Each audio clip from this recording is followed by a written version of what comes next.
there is another team we need to talk about.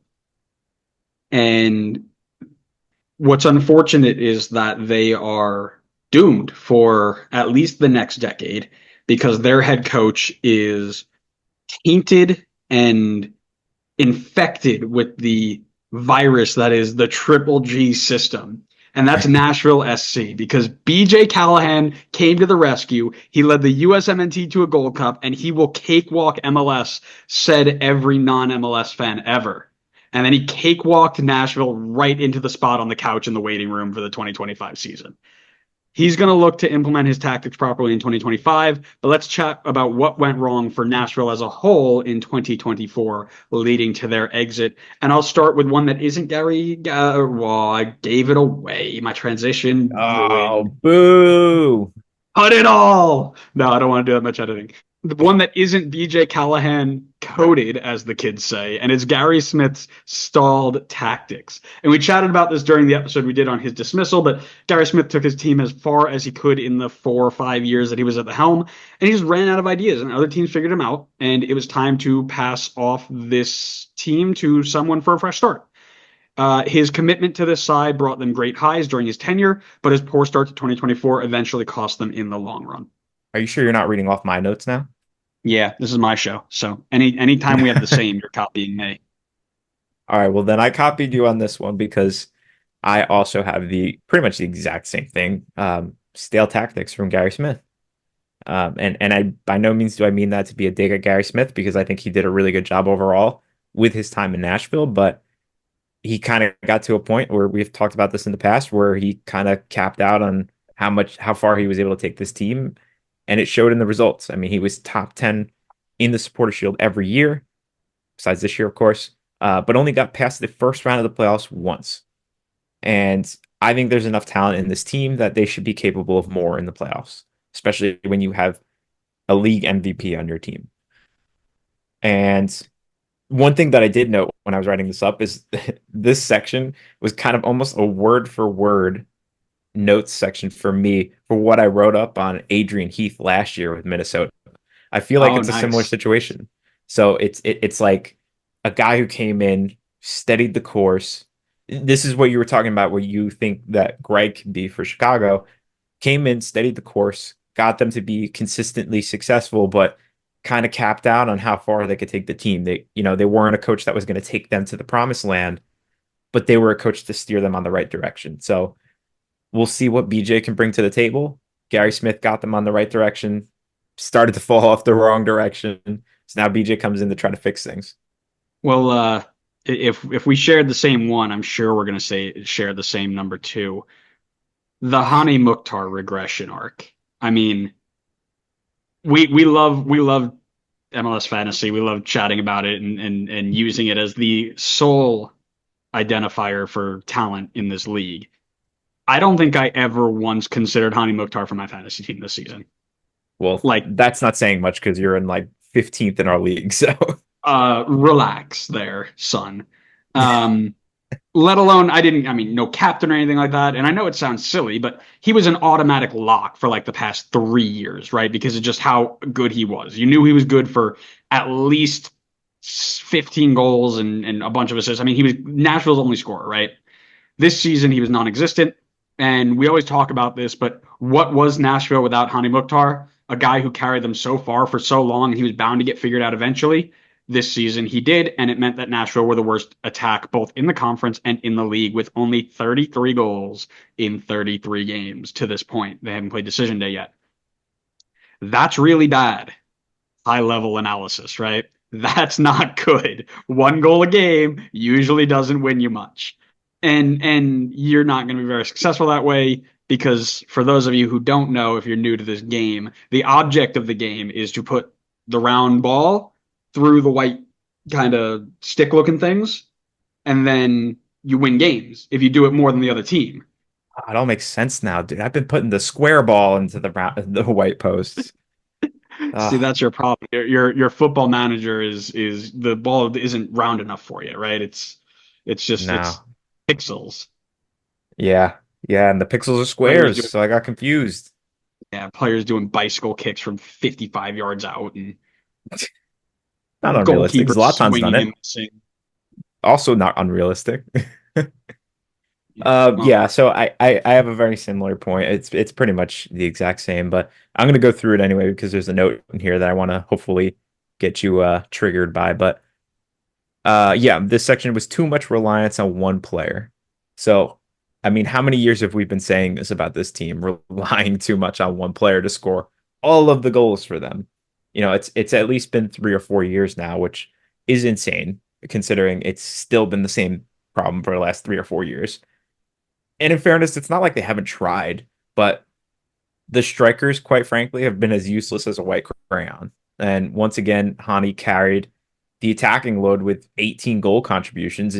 And as you rightfully point out, it's been a bit of a down year for him. But regardless, I mean, he's still the only one getting things done. 18 goal contributions from him.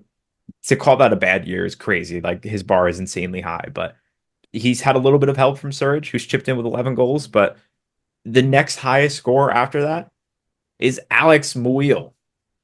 If Alex Muil is your third leading scorer, then something has you gone are wrong. probably the best team in the league. What? Something has gone wrong.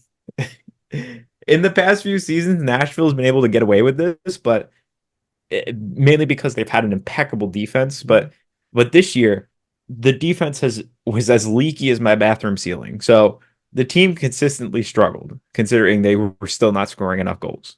Not to mention that Hani had a quote unquote bad year with 18 goal contributions, which is an unbelievable thing to say. But yeah, so the over reliance finally caught up to them, and now Nashville's paying the price for it. Yeah, I mean, you put it really well, right? We've been saying this for 4 years. Like, eventually, Hani's going to stop scoring. Then what's going to happen? Eventually, Hani's going to stop. He stopped scoring, relatively, right? And what happened?